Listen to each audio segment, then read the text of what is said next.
Irmãos, 2 Reis 20, do versículo 1 até o versículo 11.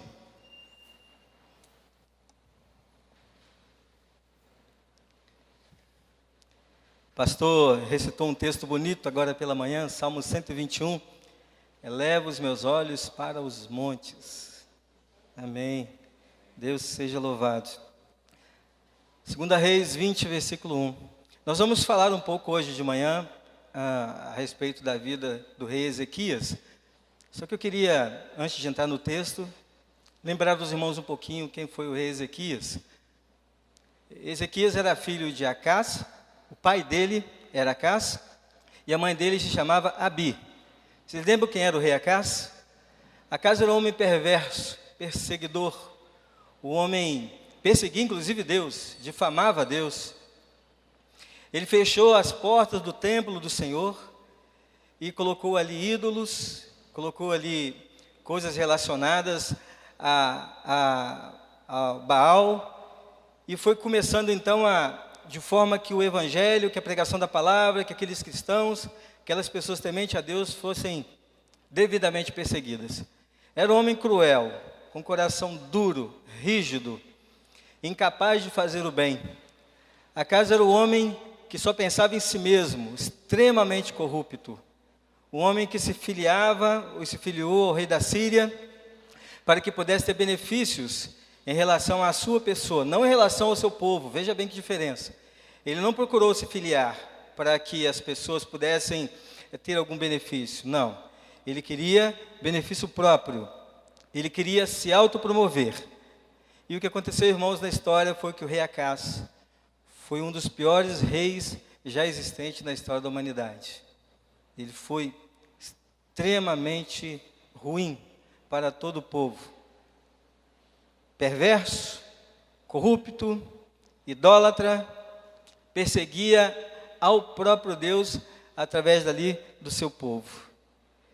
E de outro lado nós temos a mãe do rei Ezequias, que era Abi, ou Abis. Era um nomezinho bem pequeno assim. Abi era filha de Zacarias, um homem temente a Deus, e ela automaticamente também uma mulher temente a Deus. Irmãos, se vocês imaginam, eu não vou citar o contexto bíblico, quem foi Abi, porque era uma mulher crente cristã. E nós temos no nosso dia a dia já um contexto de cristãos e sabemos qual é a postura de uma pessoa cristã. Uma pessoa que teme a Deus e que se desvia do mal. Alguém que está ali pronto para ouvir a voz do Senhor. Mas eu fico imaginando na casa do rei Ezequias, o pai tentando puxar o seu filho para o lado dele, e a mãe orando, intercedendo para que o filho fosse um bom cidadão, puxando o filho para o lado de Deus, mostrando para ele as coisas boas. Filho, está vendo seu pai? Não faça igual. Faça igual àqueles que serviram a Deus com integridade de coração. Venha para o lado de cá, vamos servir a Deus. Irmãos, imagina só, a gente não sabe muito bem por que Abi foi parar casada com Acás. Mas vocês imaginam dentro de casa, que conflito que era. Que situação terrível, tremenda.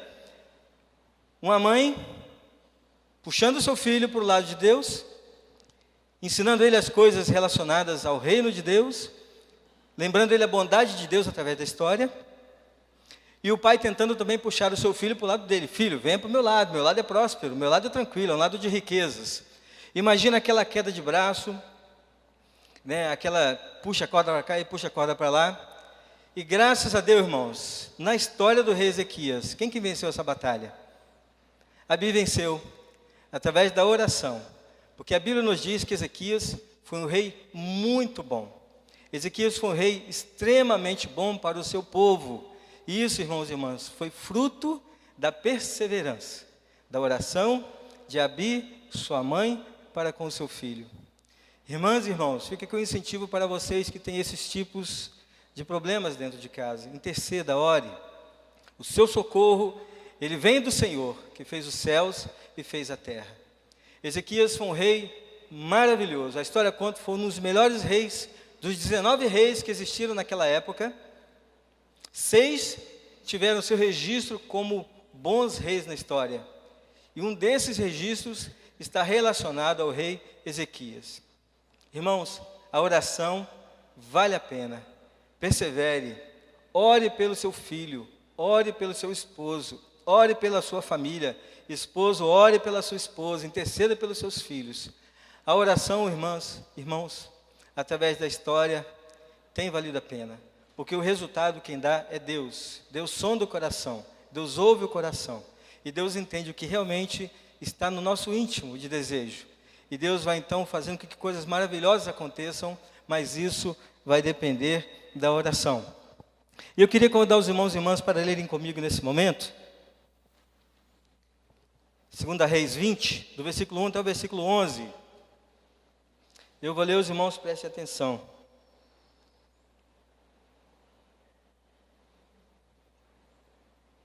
Fala sobre a doença de Ezequias e a sua cura maravilhosa. Quem conhece a história sabe o que Deus fez na vida de Ezequias. E diz assim o versículo 1. Naqueles dias, Ezequias adoeceu de uma enfermidade mortal. Veio ter com ele o profeta Isaías, filho de Amós, e lhe disse: assim diz o Senhor, põe em ordem a tua casa, porque morrerás e não viverás.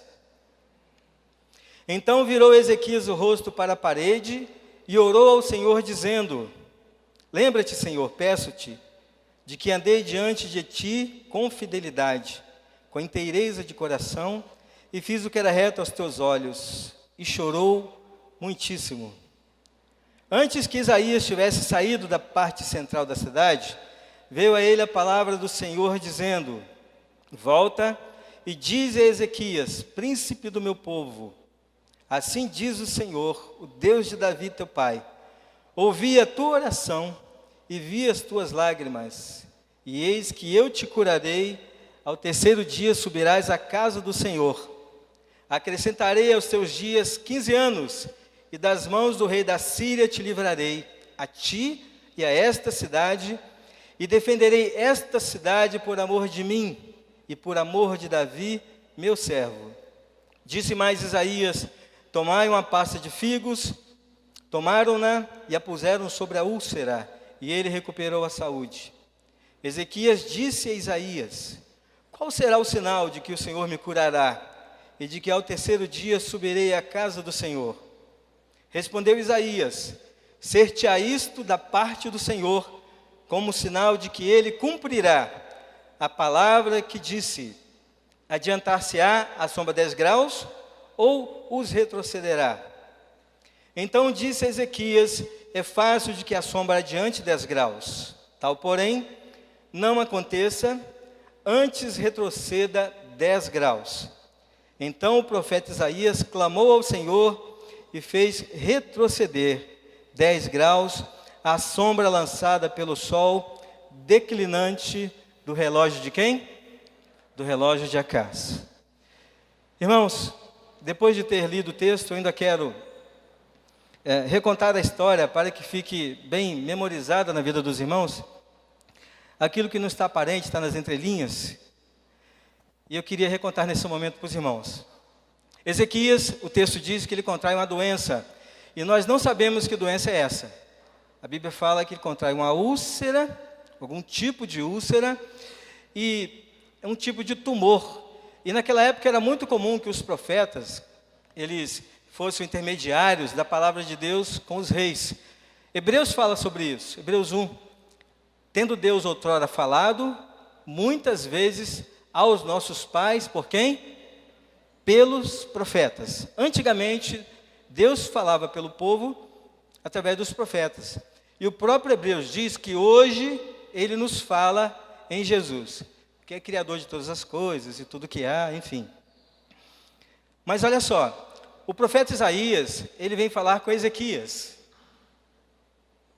E nesse momento, ele fala a Ezequias: essa doença que você está, você não ficará curado dela. Você vai morrer com essa doença. Essa é a primeira palavra de Isaías para com Ezequias. Você não vai ficar curado. Você vai morrer com essa doença. E segundo, nós podemos ver pelo texto, irmãos, o Isaías fala esta palavra e ele se ausenta dos aposentos do rei. Ele sai, vai lá para fora. Mas nesse instante, nesse momento, Ezequias começa a clamar a Deus. Ele recebe uma notícia impactante para a vida dele. Uma notícia triste, de que ele vai morrer com essa doença, que ele não vai viver. E nesse momento, Isaías se recolhe, sai dos aposentos de Ezequias, e Ezequias ele começa então a orar ao Senhor. Ele começa a clamar a Deus. E ele fala de uma forma muito comum no Velho Testamento, que é lançar a prova de suas próprias ações. Antigamente tinha muito isso, que era sobre a justificação. Senhor, eu fui bom ao Senhor. Senhor, eu fiz isso para o Senhor. Eu fiz isso para o povo. Eu vivi uma vida de retidão. Eu fui muito bom. Eu fiz aquilo que era reto aos olhos do Senhor. E o versículo 3 diz que: lembra-te, Senhor, peço-te, de que andei diante de ti com fidelidade, com inteireza de coração. Ele fala isso que imaginando que pelas suas boas ações, que eram práticas da época, Deus iria ouvir, e através da sua atitude como monarca, através dele como rei, Deus iria ter misericórdia da vida dele. E nós sabemos, irmãos e irmãs, que hoje não funciona mais assim. Hoje é completamente diferente. Antigamente tinha um tipo de ação do povo para com Deus. Hoje não. Hoje nós somos justificados pela fé em Cristo Jesus. E qualquer bem que venha até nós, qualquer coisa que venha até mim, não é porque eu mereço. É porque Deus, através de Cristo Jesus, do sangue derramado na cruz, tem tido misericórdia de nós. E esse Jesus, com o olhar de sangue na cruz por nós, tem sido nosso intercessor para com Deus. Então hoje é bom que façamos o bem. É bom que façamos aquilo que agrada o coração de Deus. É bíblico. Não estamos fazendo nada de errado.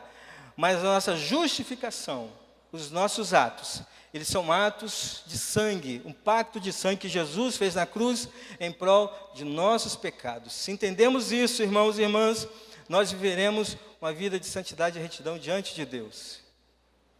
Hoje a coisa funciona de forma completamente diferente.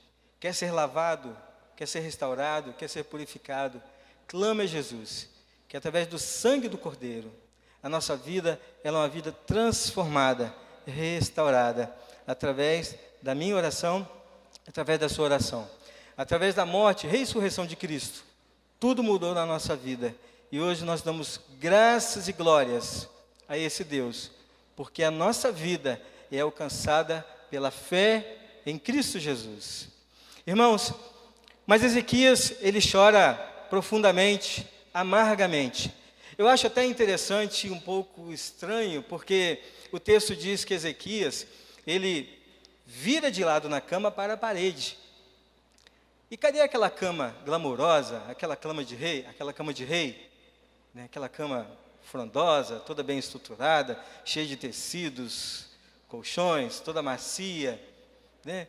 O texto diz que ele está num lugarzinho e que ele vira para a parede e chora amargamente. Pelo menos eu não tenho noção do que é um choro amargo. Você já pensou nisso? O que é um choro amargo? O que te já fez chorar na sua vida? E você chorou amargamente? Tamanha tristeza que você teve, que seu coração ficou entristecido. Você, como pessoa, você murchou, você sumiu. Você teve aquele momento assim, o que eu estou fazendo aqui? O texto diz que Ezequias, ele vira para a parede, fala com Deus, lembra a Deus dos seus feitos, mas ele chora amargamente. Irmãos, o choro amargo é o choro de uma tristeza profunda, de algo que foi lá no íntimo da pessoa e mexeu em toda a sua estrutura. Talvez, certamente, pela fragilidade da sua doença, porque imagine, ele está com a úlcera em estado extremamente avançado. Recebe a resposta de um profeta de Deus, em nome de Deus, que ele ia morrer com aquela doença. Não dá para imaginar as dores que aquele homem estava sentindo, não dava para imaginar a aflição no seu coração, no seu eu ali, tocando naquela parte enferma, e aquele negócio ruim, apodrecendo dentro dele. Entende isso, irmãos? E ele chora amargamente, profundamente, com um chorar que Deus, lá no fundo, começa a entender que era um choro de muita tristeza. E aí, irmãos, Isaías está descendo as escadas, como ele tinha se ausentado da presença de Ezequias. O profeta Isaías está descendo as escadas, e Deus diz para ele, volta, e diz a Ezequias que ele vai, que não vai mais morrer, que eu ouvi a oração dele. Então você volta e diz a Ezequias que ele não mais vai morrer, porque eu ouvi a oração dele. Vou curá-lo e acrescentarei, vou além, vou acrescentar 15 anos de existência à vida dele. E Isaías então volta e diz para Ezequias exatamente isso. Ezequias, Deus ouviu a sua oração. Você não vai mais morrer. E Deus vai te acrescentar 15 anos à sua vida. Irmãos, a gente tem que entender do sofrimento de Ezequias, porque ele está no leito de morte. Ele está ali já tendo a ciência, a concepção, a certeza de que a sua vida está por um fio. E mesmo Isaías dizendo para ele, vindo da parte de Deus, que ele não vai mais morrer, que Deus tinha ouvido a oração dele. E em que momento Deus ouviu a sua oração, irmãos? No momento que ele se vira para o lado da sua cama, no seu leito, e clama a Deus com amargura, com choro. E mesmo assim, irmãos, ele faz algo que nós hoje temos temor em fazer. Ele diz assim para Deus: como é que eu vou saber que isso é verdade? Como é que realmente o Senhor vai me curar? E em 3 dias eu estarei me levantando daqui e indo ao templo do Senhor. Como é que eu vou saber se isso é verdade? E Isaías pergunta para ele: tá bom, o que você quer que aconteça, Ezequias? Você quer saber se é verdade? Você quer uma prova disso? O que você quer que aconteça? E lá, irmãos, tinha é muito comum na roça, eu lembro muito do interior, porque na cidade a gente não observa muito. As pessoas do interior, os irmãos que têm costume aí, já ouviram dizer, as pessoas marcam o horário pelo sol, né? Interessante. A pessoa sabe que está na hora do almoço, pelo sol, vai acompanhando o sol, as sombras, os acontecimentos, e sabe, olhando para o astro, que tipo de hora é. E lá em casa, por exemplo, o sol do inverno é diferente do sol do verão, porque bate no muro lá de casa o sol do verão, e aquele muro fica extremamente quente, e no final da tarde a posição muda, a sombra vai caminhando e a posição muda. E creio eu que na vida dos irmãos, os irmãos já viram como é a sombra no decorrer do dia, no manifestar do sol aí, né, no seu decorrer do dia. E o texto diz que Isaías pergunta para ele: o que você quer que faça então? E existia esse relógio, que chama relógio de Acás, que tinha uma escadaria, e que durante o decorrer do dia, irmãos e irmãs, o sol batia, e aquela sombra ia caminhando com os degraus, sabe? O sol ia se movimentando, ia fazendo sombra nos degraus. Isaías fala para ele, lá no relógio de Acás: o que você quer que aconteça? Que a sombra, ela prossiga 10 graus, ela caminhe para frente 10 graus, ou que ela retroceda 10 graus. Na cabeça de Ezequias, irmãos e irmãs, ela ir para frente já era um curso natural do dia.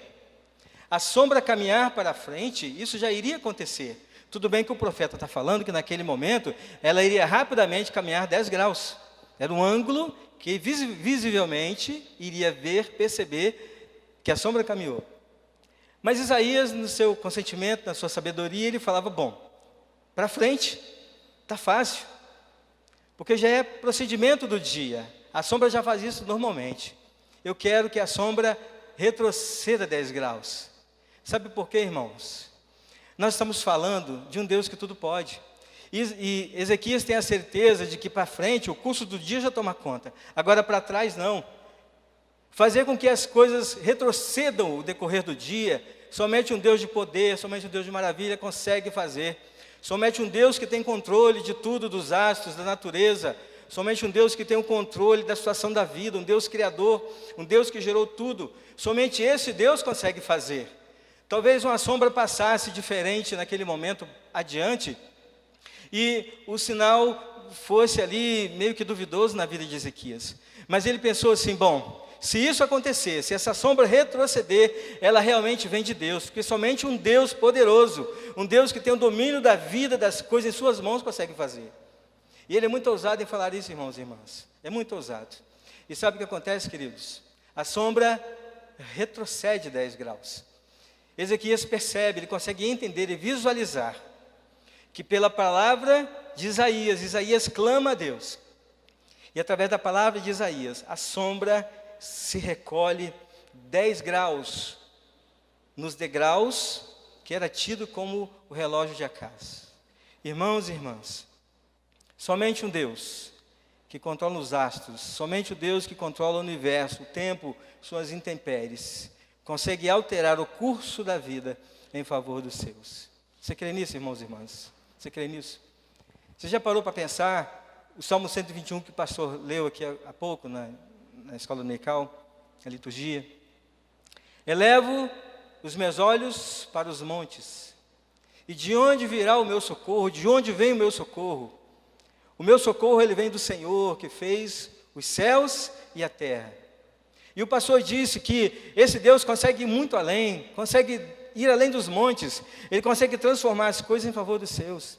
É esse Deus a quem servimos, é esse Deus a quem Ezequias está se referindo. É o Deus que vai além dos montes, é o Deus que faz tudo pelos seus filhos, desde que seus filhos em oração estejam com o coração apto para serem receptivos às coisas de Deus. Irmãos, você tem orado, você tem buscado, mas você está preparado para as maravilhas que Deus tem para derramar sobre a sua vida? A cura, a libertação, aquele motivo que você tem orado, que você tem buscado. Isaías, ele estava preparado, ele foi treinado para isso. Sua mãe Abi, lembra disso? Sua mãe falava, filho, a gente pode imaginar isso no seu culto doméstico, no seu investimento para com seu filho. Ela falava com ele, filho, está vendo Deus? Deus pode. No momento que você precisar, clama a Deus que Ele vai te ouvir. Irmãos, Deus pode, Deus transforma, é um Deus que liberta, é um Deus que vai muito além das nossas expectativas. Temos feito prova desse Deus? Temos feito prova do Deus que está conosco há tanto tempo, na igreja, que ouvimos falar, ouvimos dizer? Os desafios são muitos, irmãos e irmãs, os desafios são muitos. E aí, assim que Ezequias recebeu essa palavra, ele alegou o seu coração. 3 dias depois, completamente curado, restaurado, porque Isaías mandou fazer uma pasta de figos e colocar na enfermidade dele. As pessoas que estavam ali viram o mover do Senhor, viram a transformação que Deus fez na vida deste homem. E isso serviu para que multidões ouvissem dizer que Ezequias foi um homem curado por Deus. Irmãos, fruto da oração. A história de Ezequias começou no seu nascimento através da oração de sua mãe. Porque se dependesse do seu pai, a coisa não estaria muito bem. Eu tenho que me alegrar com muitas histórias, porque Deus tem feito muita coisa na vida dos irmãos, sabe, queridos? E eu fico feliz com isso.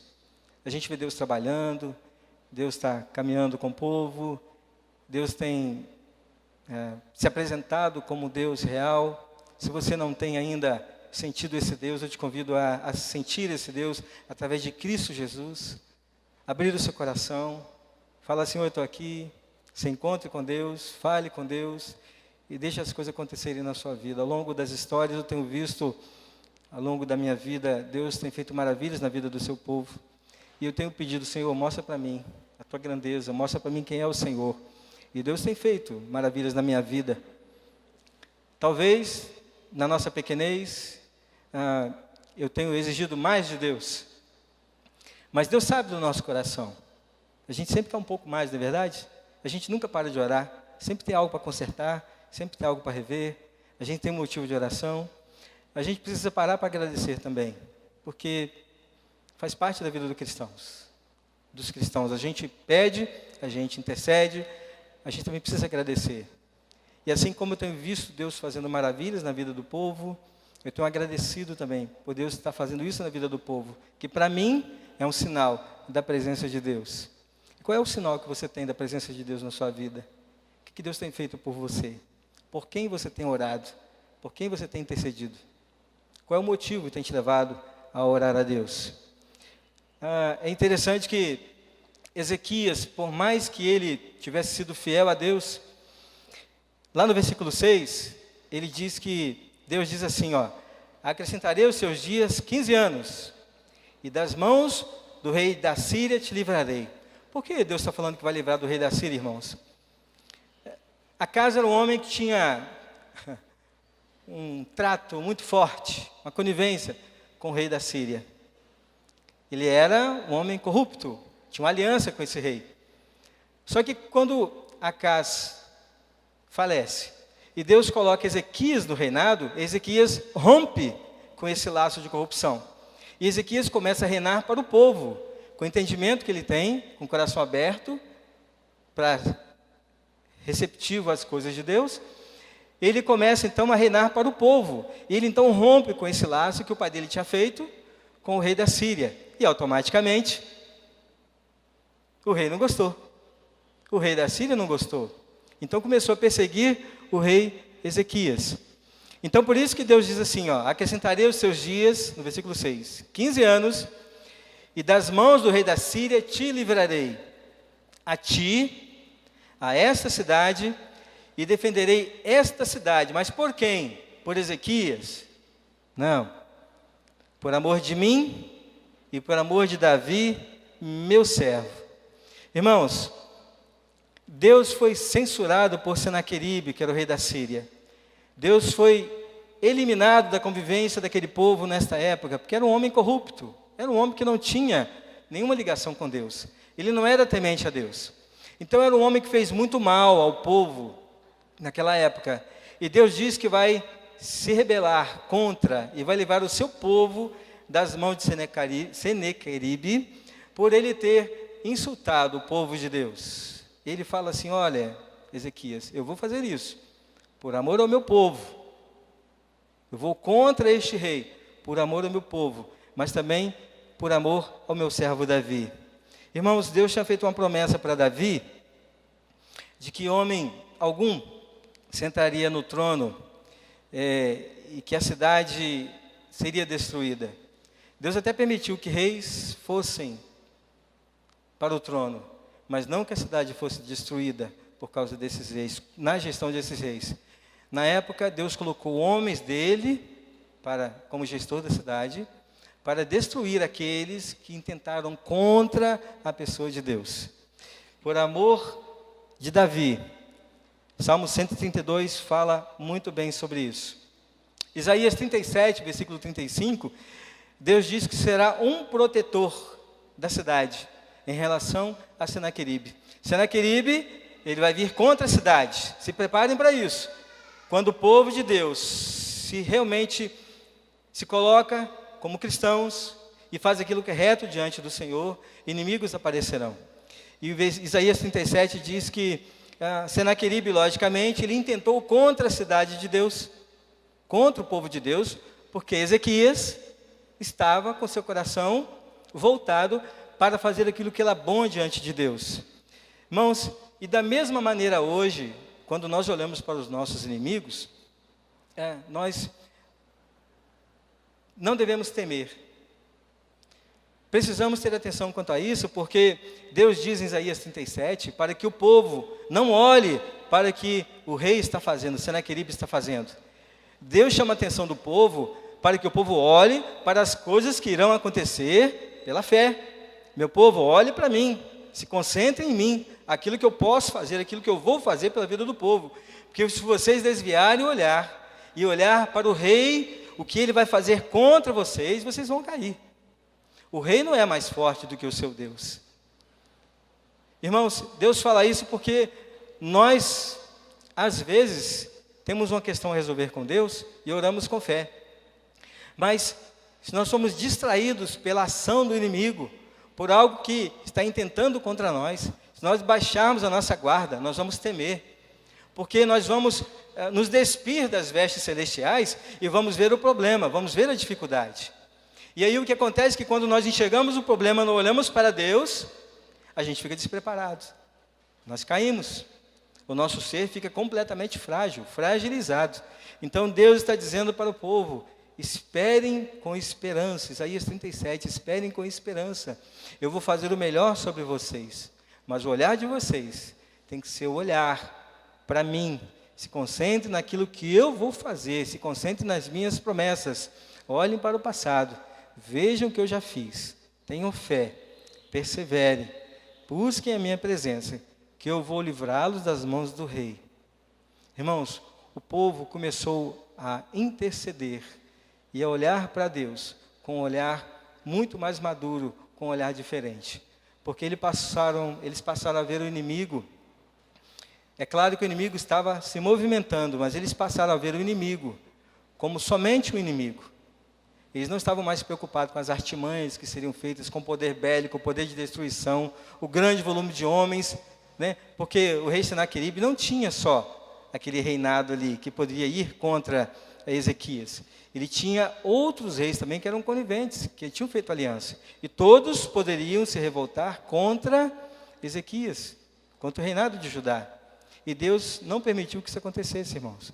Deus livrou o povo das mãos do rei. Mas o povo teve que buscar a presença de Deus para que isso acontecesse. Irmãos, que palavra maravilhosa, que texto tremendo na nossa vida. Porque são tantas dificuldades, são tantos desprazeres que temos vivido. E o que Deus tem feito? Você tem percebido o que Deus tem feito na sua vida? O seu olhar hoje é um olhar para Deus? Você realmente está enxergando Deus na dificuldade, na aflição, na escuridão do seu quarto? Você consegue enxergar Deus lá no seu íntimo, lá no seu eu? Eu vejo muitas pessoas desesperadas, que perderam um pouquinho ali a estabilidade emocional, porque deixaram de crer, talvez. Será que é isso? Porque olharam para outro aspecto, não estão pautadas, alicerçadas, enraizadas na palavra de Deus.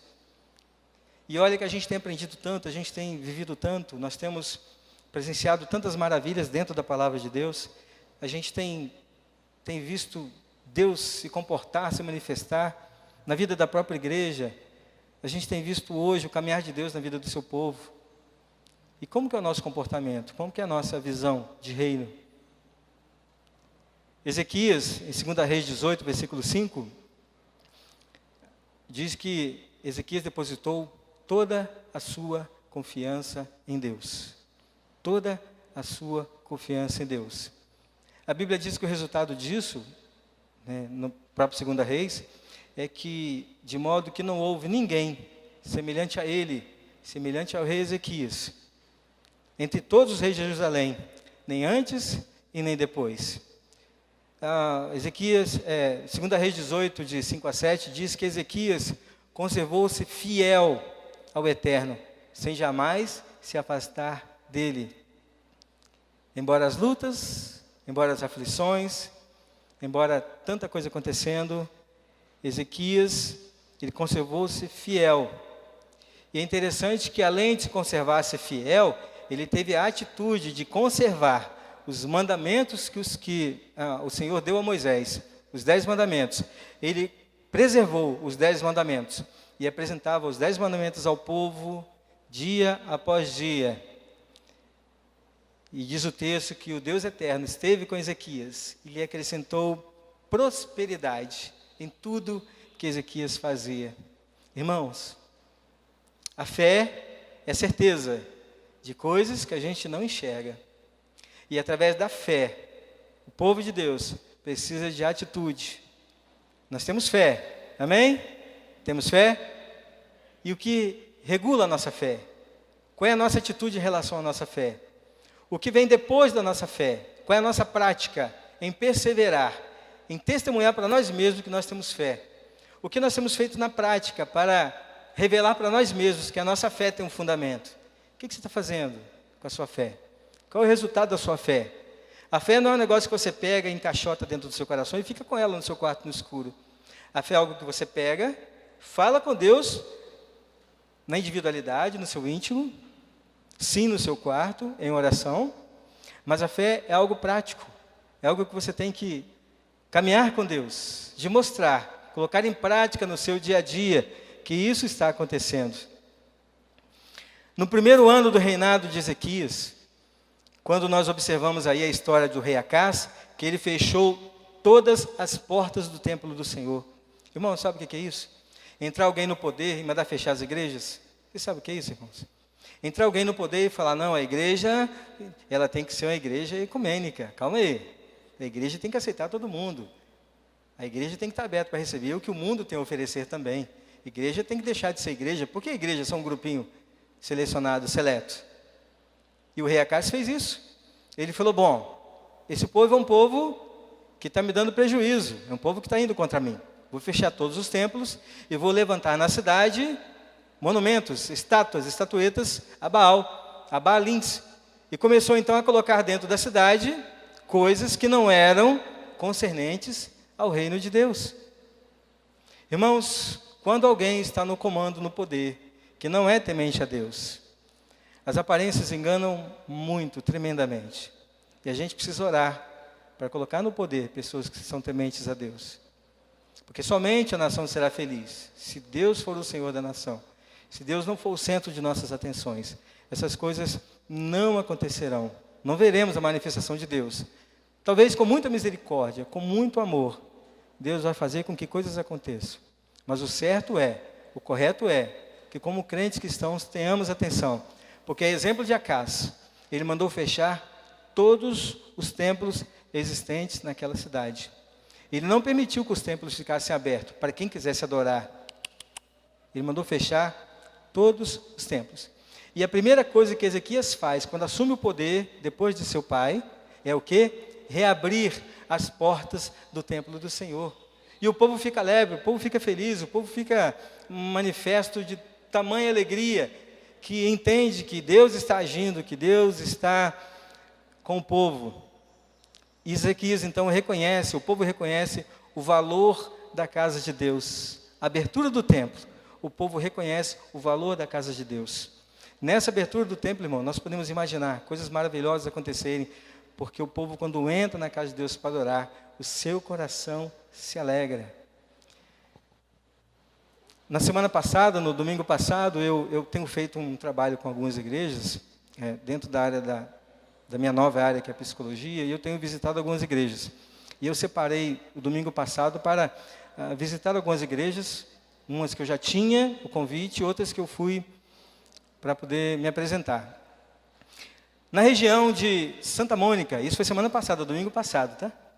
Na região de Santa Mônica, entre Santa Mônica, onde eu moro, e até bairro Nossa Senhora da Penha, que é onde fica a minha empresa, que é um trabalho que a gente está fazendo ali nessa região, eu encontrei 11 templos fechados, domingo pela manhã, irmãos e irmãs, 11 igrejas fechadas, 11 templos fechados.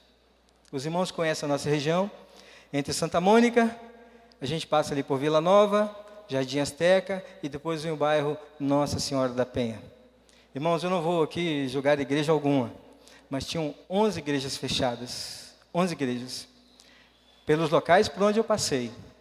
Irmãos, qual é o motivo que tem verdadeiro, qual é o motivo íntegro que tem levado ao fechamento de igrejas aos domingos pela manhã?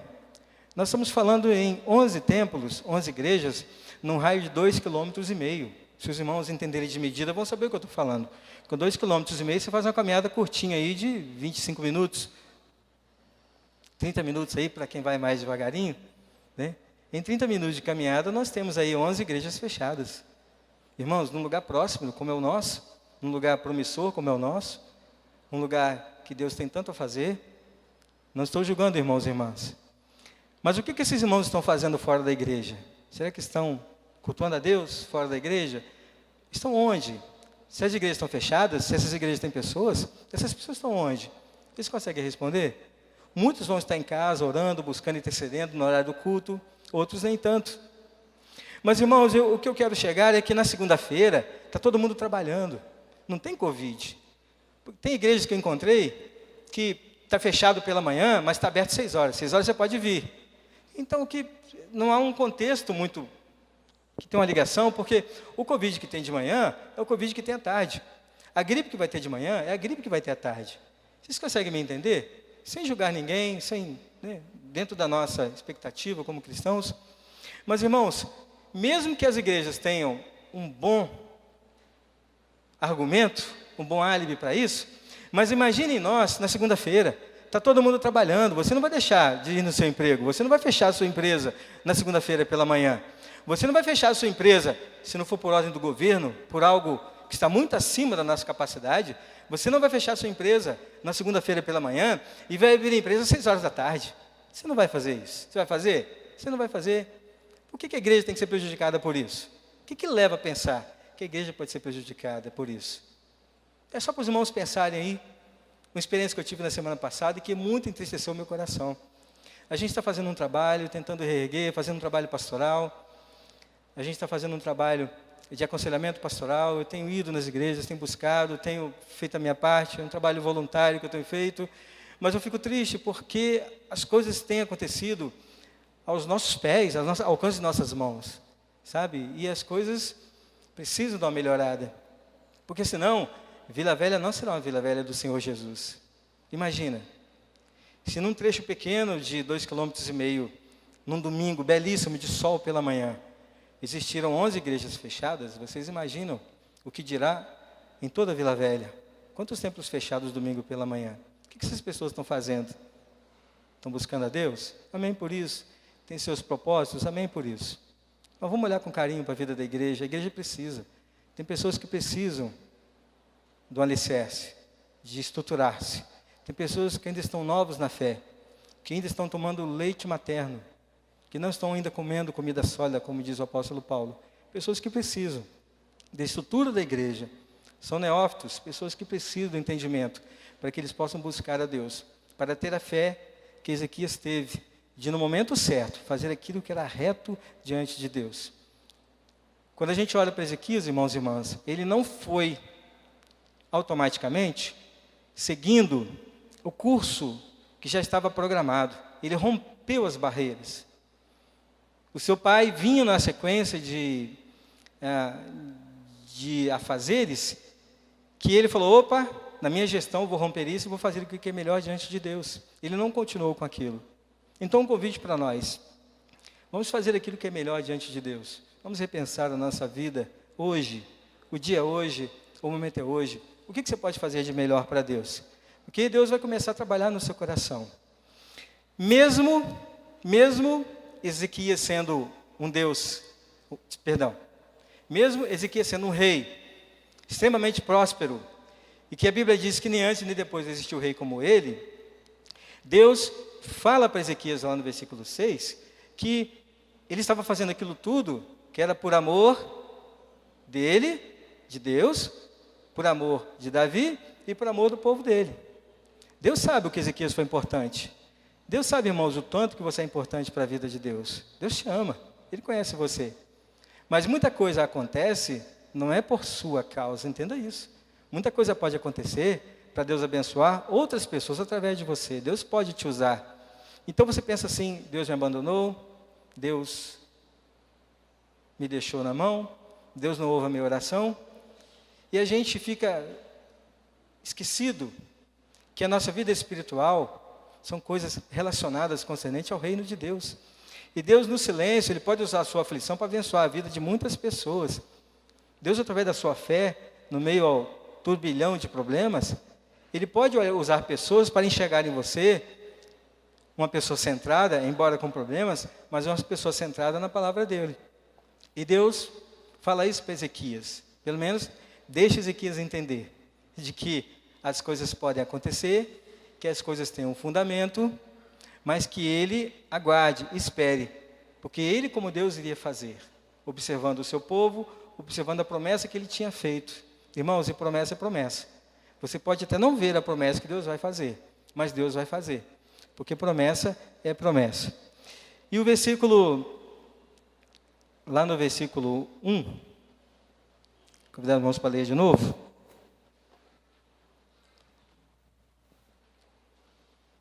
Segunda Crônicas 20, versículo 1, diz assim: naqueles dias, Ezequias adoeceu de uma enfermidade mortal, e veio ter com ele quem? O profeta Isaías, filho de Amós, e lhe disse: assim diz o Senhor, põe ordem à tua casa. Irmãos, Deus tinha conhecimento de quem era Ezequias. Deus tinha conhecimento de quem foi Ezequias para a vida do povo. Se a Bíblia registra aqui que Ezequias foi um rei bondoso, um rei que serviu o seu povo, Deus sabe disso e muito mais, porque Deus conhece o coração. E Ezequias foi um rei bondoso pela permissão de Deus. Foi o próprio Deus que deu essa permissão para Ezequias, para que ele fosse generoso e que reinasse pelo povo. Então, quando nós olhamos aqui, que Deus fala, põe ordem à tua casa, Deus está falando, por mais que você seja bom, por mais que você tenha feito o seu melhor, tem algo para consertar.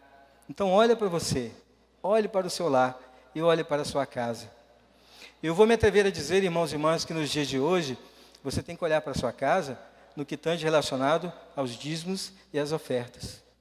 Arruma a tua casa, seja fiel. Uma hora você vai morrer, uma hora você não vai viver. Você está preparado? Está tudo arrumadinho? Arruma a tua casa. Arruma a tua casa no sentido, como diz o apóstolo Paulo, as investidas que ele faz na vida do povo para amar a Deus, para caminhar com Deus. Arruma a tua casa, caminha com Deus. Tito Filemon fala da grandeza que é estarmos na presença de Deus dentro da igreja, cultuando a Deus. Arruma a tua casa, vem cultuar a Deus. Tem coisas que é preciso fazer, a gente precisa cultuar a Deus. Arruma a tua casa. Quando olhamos para o livro de Hebreus, que Deus fala tanta coisa para o nosso coração, Ele nos revela que através dos profetas tanta coisa foi feita, mas que hoje nos é revelado através de Cristo Jesus, no sangue de Jesus, na cruz derramado. Arruma a tua casa, observa os preceitos de Deus, observa o que Jesus fez em prol dos seus filhos, o ato de Jesus na cruz, o plano de salvação. Arruma a tua casa. Arruma a tua casa no seu trabalho, arruma a tua casa na sua vida particular, arruma a tua casa nos seus parentes, arruma a tua casa. Porque em algum momento, irmãos e irmãs, independente da situação que vamos viver, nós vamos morrer, não é verdade? Em algum momento, nós vamos nos faltar. E qual é, verdadeiramente, a lição que vamos deixar para aquelas pessoas que virão depois de nós? Eu quero encerrar os irmãos, porque o texto é bastante grande, quero encerrar nessa manhã, mas dizendo que quando Ezequias tem 15 anos a mais na sua existência, nesses 15 anos nasceu Manassés, que foi quem? Filho de Ezequias. E a Bíblia diz que Manassés foi o pior rei, ou um dos piores reis que a história já contou. Manassés foi semelhante ao seu avô Acás, um homem que não tinha nada de temente a Deus. Mas também Manassés assumiu o reinado, o trono muito cedo. Ele tinha 12 anos, 9 anos, quando assumiu o reinado. Ele tinha 15 anos ali, né, de posterior de vida, Ezequias.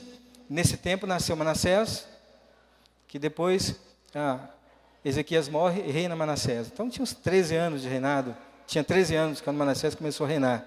E ele fechou tudo novamente. Ele fechou a casa do Senhor, fechou os templos, colocou lá dentro, antes de fechar, ele colocou lá dentro altares aos reis, aos postes ídolos, imagens de escultura, a ídolos, né, a deuses pagãos daquela época. Ele invadiu o templo do Senhor e desfez tudo aquilo que Ezequias tinha feito. Irmãos, nesses 15 anos a mais que Deus deu para Ezequias, muita coisa aconteceu. E depois, uma outra mensagem, a gente vai falar sobre isso aqui. Mas, irmãos, o que precisa ser feito hoje, na nossa vida, é nos colocarmos na presença de Deus. E falar, Senhor, eu estou aqui. Abençoa a minha geração. Abençoa a minha posteridade. Porque alguma coisa aqui aconteceu, irmãos, que Ezequias não teve a mesma sabedoria que a mãe dele teve. Que apesar do pai ter sido corrupto, a mãe de Ezequias, que era Abi, colocou Ezequias no caminho do Senhor. Ezequias se distraiu em algum momento e que não levou o seu filho a adorar a Deus. Seu filho foi extremamente rebelde. Irmãos, isso pode acontecer conosco. Cuidado com isso. A gente precisa ter uma atenção dentro do nosso lar. A gente precisa, por mais bom que o nosso filho seja, por mais amável, a gente precisa corrigir nos pequenos detalhes, mostrar que aquilo que está sendo vivido lá na frente pode ser que dê algum problema. Você nunca é tão bom, seu filho nunca é tão bom. Seu sogro nunca é tão bom, sua sogra nunca é tão boa, a ponto de não ter um ponto de correção. Por isso não se cale, em oração, interceda, converse e tente fazer. Porque na nossa ausência, irmãos e irmãs, nós não sabemos o estrago que vai ser feito. Hoje nós cultuamos a Deus, mas precisamos orar pelos nossos filhos, para aqueles que vêm depois de nós, porque nós não sabemos qual a intenção do coração, só Deus sabe. E se Ezequias soubesse a intenção do seu filho, certamente ele tinha parado tudo e tinha reestruturado a sua vida dentro de casa, em relação ao seu filho Manassés. E vocês imaginem, depois da nossa partida, quem serão os nossos filhos da parte da terra? Você tem certeza que seu filho vai seguir o seu caminho, que vai andar nos caminhos do Senhor, que vai viver uma vida de retidão? Você tem certeza disso? Você tem orado por isso? Você tem orado com Ele, investido com Ele sobre isso? Porque depois, irmãos e irmãs, você pode deixar um grande problema para a geração que virá depois. Você pode deixar um grande problema para a sua família, você pode deixar um grande problema para a sua igreja. Então interceda por seu filho, pense nisso. Irmãs de oração, fica o nosso incentivo para você. Igreja de oração, fica o nosso incentivo para você. Fale com Deus. Deus sabe o que se passa no seu coração. Deus tem ciência da sua vida, mas fale com Ele e deixe Ele agir para a honra e glória do nome dEle. Amém, queridos?